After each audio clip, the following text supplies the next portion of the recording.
안녕하세요. 저는 부산에서 살고 있고 올해 39살이 된 남자입니다. 남들에겐 평생 한 번 있을까 말까 한 일들을 최근 몇 년 사이에 다 겪다 보니 제 스스로는 많이 성장했다고 생각했습니다. 하지만 또 다시 처제로 인해 저는 너무 큰 고민이 생겨버리고 말았고 저는 도대체 어떻게 이 막장 같은 상황을 벗어나야 할지 다양한 분들의 의견을 묻고 싶습니다. 우선 저는 7년 전에 결혼을 해서 제 아내와 풍족하지는 않지만 그래도 다툼 없이 행복한 삶을 잘 지내고 있었습니다. 제 아내는 어디 하나 나무랄 게 없는 너무나도 착한 심성의 여자였었죠. 처음 만나게 된 건 제가 처음으로 봉사활동을 나가서 보게 되었습니다. 그때는 제 인생에 대한 회의감이 들었었고 자존감이 너무 낮아져서 많은 사람들을 만나서 저를 고치고 싶었습니다. 그리고 어려운 환경에 있는 사람들을 돕고 하다 보면 제 인생이 더 나아지지 않을까 하는 마음으로 용기를 내서 봉사활동을 나가게 되었습니다.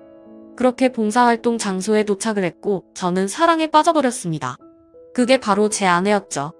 아내는 맑고 고운 미소로 어린 아이들을 돌보고 있었고 햇빛에 비친 미소는 정말 눈이 부실 정도로 아름다웠습니다. 저는 그렇게 첫눈에 푹 빠져버리고 말았죠. 지금 생각해도 눈물이 날 정도로 너무 아련했었던 기억이네요. 하지만 그녀에게 쉽게 다가갈 수가 없었습니다. 저는 가진 것도 별로 없었고 외모도 남들보다 별로 뛰어나지 않은 그저 평범한 사람이거든요. 그리고 그 당시에는 되는 일이 하나도 없어서 자존감이 바닥을 치고 있을 때였죠. 저는 생전 처음 봉사활동을 오다 보니 너무 뻘쭘한 나머지 어색하게 가만히 있었습니다. 그러자 갑자기 제게 다가온 그녀는 또 다시 미소를 지으며 인사를 건넸죠. 처음 오시냐고 물었고 그렇지 않아도 일손이 부족했는데 잘 부탁드린다면서 악수를 건네더군요. 손을 마주잡는 순간 저는 제 인생을 이 여자와 평생 하고 싶다라고 생각을 했습니다. 하지만 생각만 그럴 뿐 저는 용기가 없었습니다. 그저 조용히 말도 없이 묵묵히 일만 했고 남자답지 못하게 숫기도 없었죠. 그렇게 봉사활동을 시작한 지도 3개월이 지나갔을 무렵 그녀가 제게 묻더라고요. 이렇게 꾸준히 나오시는 분이 드문데 정말 성실하신 것 같다더군요. 그러더니 언제 한번 식사라도 대접해야 하는데 라고 말을 하더라고요. 그 말을 듣자 저도 모르게 오늘 식사하면 되지 않을까요? 라고 말이 나와버렸습니다. 말을 내뱉어버린 순간 아차 싶었고 쥐구멍이라도 숨고 싶은 심정이 들었죠. 그런데 너무 의외로 그녀는 웃으면서 안 될 거 없죠라며 제게 미소를 지어주더군요. 그날 저와 그녀는 처음으로 단둘이 식사를 하게 되었고 예전보다 훨씬 가까운 사이가 되어가고 있었습니다. 제법 말도 하면서 장난도 치고 할 무렵 저는 어느 정도 성격이 예전보다 밝아진 게 느껴졌죠. 그래서 다시 일자리를 알아봐야 하겠다 싶었고 운이 좋게도 금방 취직이 되었습니다. 앞으로 회사 일을 하면 봉사활동을 나오기가 어려워진 상황이었고 저는 그녀에게 용기를 내서 고백을 하게 되었습니다. 이곳에서 처음 만나게 되는 순간부터 좋아하게 되었다며 이곳에 있는 동안 너무 행복했었고 앞으로도 행복하고 싶다고 말했죠. 그러자 제 진심이 통했는지 한참을 고민하다가 제 고백을 받아주었고 저와 그녀는 연애를 시작하게 되었습니다. 생각보다 연애 기간은 그리 길지 않았습니다. 저는 애초부터 이 여자와 평생을 함께하고 싶었기 때문도 있었죠. 만난 지 1년이 되는 날 저는 평생을 함께 지내자고 프러포즈를 했고 처음 제 고백을 받아주었을 때처럼 그녀는 제 프러포즈를 받아주었습니다. 너무 행복했고 고마웠습니다. 저는 어릴 때 아버지를 떠나 보내게 되어서 홀어머니 밑에서 자랐습니다. 그래서 집안이 남들보다도 훨씬 좋지 않은 형편이었고 저 또한 그저 그런 평범한 회사에 다니고 있었기에 사실 많이 망설였습니다. 하지만 제 이기적인 마음이 앞서서 결혼을 하자고 했는데 제 형편을 잘 아는 그녀였지만 제 프러포즈를 흔쾌히 받아주었죠. 어떻게 이렇게 착한 여자가 세상에 또 있을까 싶었고 너무 놓치고 싶지 않았습니다. 그날 이후로 저희는 결혼 준비를 하는 과정에서 아내의 친정을 찾아뵙게 됐습니다. 장인어른과 장모님은 아내처럼 너무나도 착하시고 훌륭한 분이셨습니다. 장인어른은 사업을 하고 계셨고 제 이야기를 들었다고 하시더라고요. 어릴 때부터 아버지를 잃어서 그동안 아들로서 참 고생이 많았겠다며 당장 살 곳이나 이런 건 걱정 말고 행복하게 살아만 달라고 말씀하시는데 너무 감사해서 눈물이 날 뻔했습니다.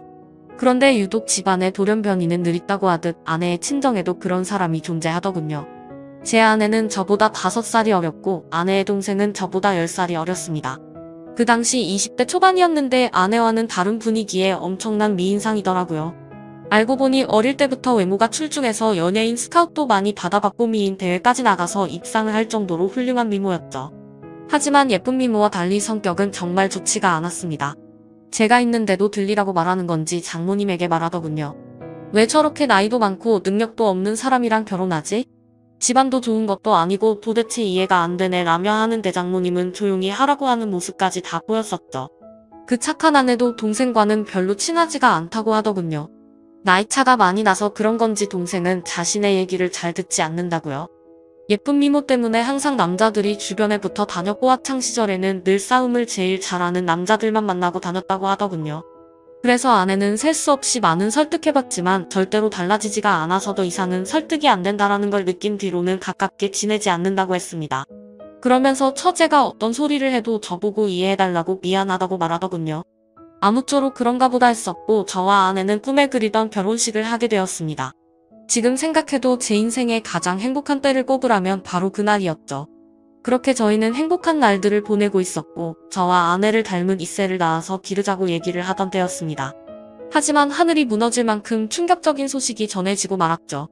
결혼을 한 지 2년 만에 제 아내는 불의의 교통사고를 당하게 되었고 정말 생각하지도 못했던 일이 벌어졌기에 너무 큰 충격과 슬픔에 잠겨버렸습니다.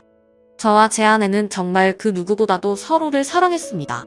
갑자기 외톨이가 되어버린 저는 숨을 쉬는 것조차 힘이 들었고 나쁜 생각까지 해버릴까 할 정도로 힘이 들었죠. 하지만 저만 바라보고 살아오신 어머니를 생각하면 차마 불효를 저지를 수가 없었습니다. 그렇게 저는 인생을 놓아버린 듯이 살아갔습니다. 기계처럼 회사만 다녀오고 갈 뿐이었죠. 그러다가 어느 날 술을 마시고는 그냥 로또나 당첨돼서 편하게 살고 싶다라는 생각이 들더군요. 그런 마음을 먹은 뒤로 저는 1년이 넘게 어머니의 용돈과 최소 생활비를 제외하고는 무조건 로또를 사는데 돈을 다 썼습니다. 그 결과 3등까지는 3번 정도가 됐지만 2등은 단 한 차례도 나오지가 않더군요. 그래도 많은 걸 내려놓고 하다 보니 마음만큼은 편했습니다. 이뤄도 그만이라는 생각으로 시작했기 때문이죠. 그러다 결국 하늘이 제게도 기회를 주었죠. 1등이 당첨이 되었는데 정말 그때는 너무 놀라서 말도 못했습니다. 솔직히 당첨금을 받으러 가는 날까지 잠도 한숨 제대로 못 잤고 매일 같이 꿈을 꾸는데 당첨이 안 된 것부터 시작해서 로또가 망했다는 뉴스까지 나오고 별의별 꿈을 다 꿨었죠. 아무튼 그런 걱정들은 무의미했고 결국 당첨금을 받게 되었죠. 세금을 다 떼고 보니 실수령액은 10억 5천만 원이라는 큰 돈을 얻게 되었습니다. 막상 그런 큰 돈이 생기니까 이걸 어디다 어떻게 써야 할지 감이 안 오더라고요. 하지만 가장 먼저 돈을 쓰게 된 곳은 제 아내의 납골당을 더 좋은 곳으로 옮긴 거였죠. 너무 슬펐습니다.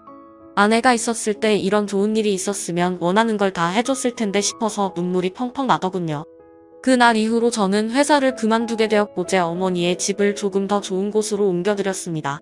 그리고 나서 앞으로 어떻게 살아갈지 생각을 해봤죠. 남은 금액으로는 평생 먹고 살기에는 무리였기에 젊은 시절 생각해보던 요식업을 해보는 게 어떨까 생각을 하게 됐습니다. 그렇게 어차피 내 돈이 아니었다 생각하고 과감히 많은 돈을 투자해서 식당을 열게 되었습니다. 사업에 경력이 없어서 많이 서툴렀지만 남들처럼 열심히 했습니다. 그래서 처음에는 많이 남던 잔반들이 점점 줄어드는 걸 느꼈고 갈수록 손님들이 늘어나서 소소한 행복들을 느끼고 있었죠. 그렇게 남들과 다르지 않은 생활을 해오던 중 갑자기 장모님에게서 연락이 오게 되었습니다. 장인어른이 쓰러지셔서 연락을 할까 말까 망설이다가 연락을 했다고 하시더라고요. 저는 너무 서운해서 말씀드렸죠. 언제는 아들이라고 하시더니 이런 걸 고민하시냐며 당장 병원으로 찾아갔습니다. 장인어른은 의식이 없으셨던 상태셨고 자초지종을 들어보니 사업이 힘들어지면서 근래에 스트레스를 많이 받으셨답니다. 결국에는 상황이 힘들어지다 보니 직원들이 대거 이탈을 하게 됐고 그 와중에 믿었던 사람에게 돈을 융통하려다 사기까지 당하게 되셨답니다. 그 충격으로 며칠 동안 앓으시다가 결국 쓰러지셨다고 말씀하시더라고요. 그래서 저는 장모님의 손을 꼭 잡고 제가 여유 자금이 있으니 도움을 드린다고 했죠. 장모님은 절대로 받을 수 없다며 자신의 딸로 인해 제가 얼마나 힘든지 잘 안다면서 어떻게 그 돈을 받겠냐며 눈물을 흘리셨죠. 저는 오랜 설득 끝에 장모님께 결국 돈을 드리게 되었습니다. 하지만 결국 아들처럼 저를 대해주시던 장인어른은 끝끝내 버티지 못하시고 세상을 떠나시게 되었죠. 결국 제가 해드린 돈과 장인어른의 보험금을 합쳐서 겨우 빚쟁이 신세는 면하게 되었습니다. 그 과정에서 제가 많은 도움을 드리느라 항상 친정에 하루가 멀다 하고 드나 들었고 처제도 자주 마주하게 되었었죠. 그러다 어느 날 처제가 너무 힘들다면서 술 한잔 사주시면 안 되냐고 제게 묻더군요. 그래서 어려울 거 없는 부탁이었기에 처제와 저는 둘이서 술을 마시게 되었습니다. 한창 술을 마시다 술이 조금 취하니까 처제는 아내 얘기를 꺼내더군요. 언니에게 너무 못했던 게 매일 생각났고 시간을 되돌릴 수 있다면 잘하고 싶다고. 착한 언니를 왜 빨리 데려갔는지 하늘이 원망스럽다며 펑펑 울더라고요.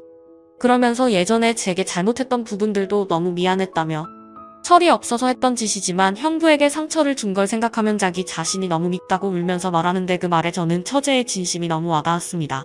그래서 그날 이후로 저는 처제를 다시 보게 되었습니다. 얼굴만 예쁠 뿐만 아니라 본래 성격은 역시나 부모님과 아내를 닮아서 착한 사람이었구나 라고 생각했죠. 그리고 나서 처제와 많은 대화들을 나누었습니다. 많은 대화를 나누다 보니 그동안 서먹했던 사이가 조금은 풀어지는 듯 했고 말을 이어가다가 처제는 제게 질문을 했죠. 갑자기 왜 이렇게 돈이 많냐고 묻더군요. 저는 그래서 약간은 당황했지만 거짓말로 대답을 했습니다. 왠지 로또 당첨이 되어서 벼락부자가 됐다라고 말하기는 창피한 마음이 들었던 거죠. 그냥 예전에 묵혀두었던 주식이 조금 올라서 그걸로 사업을 시작했는데 운이 좋게도 장사가 잘 되고 있다고 말했습니다. 지금 돌이켜 생각해보면 그때 장사가 잘 된다고 했던 그 말이 제 인생에 있어서 천추의 한이 될 거라고는 생각조차 못했습니다.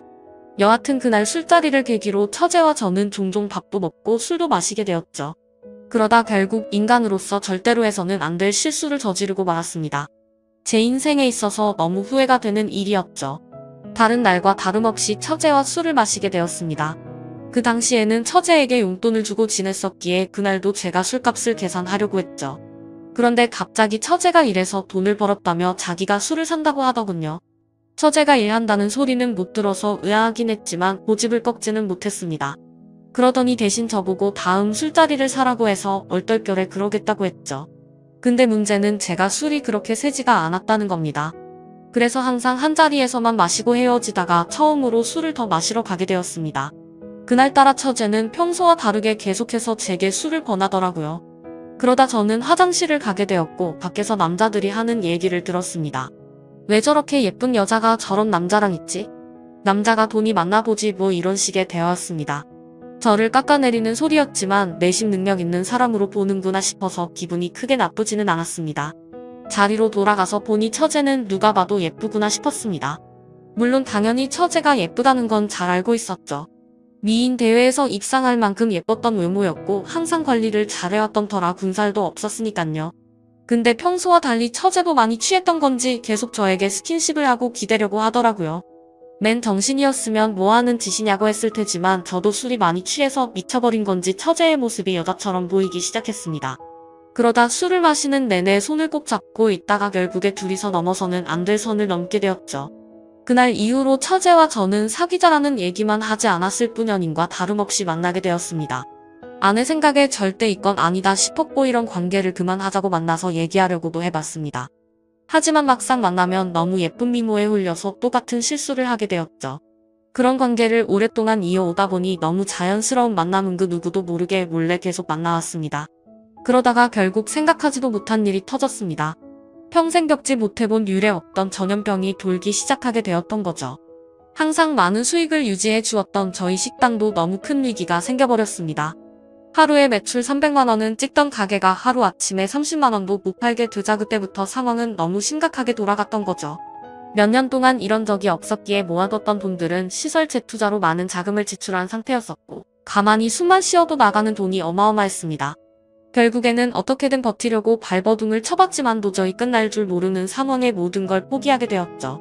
그동안 모든 정성을 쏟아부었던 가게를 폐업 처리를 하는데 정말 한숨만 나오고 너무 슬펐습니다.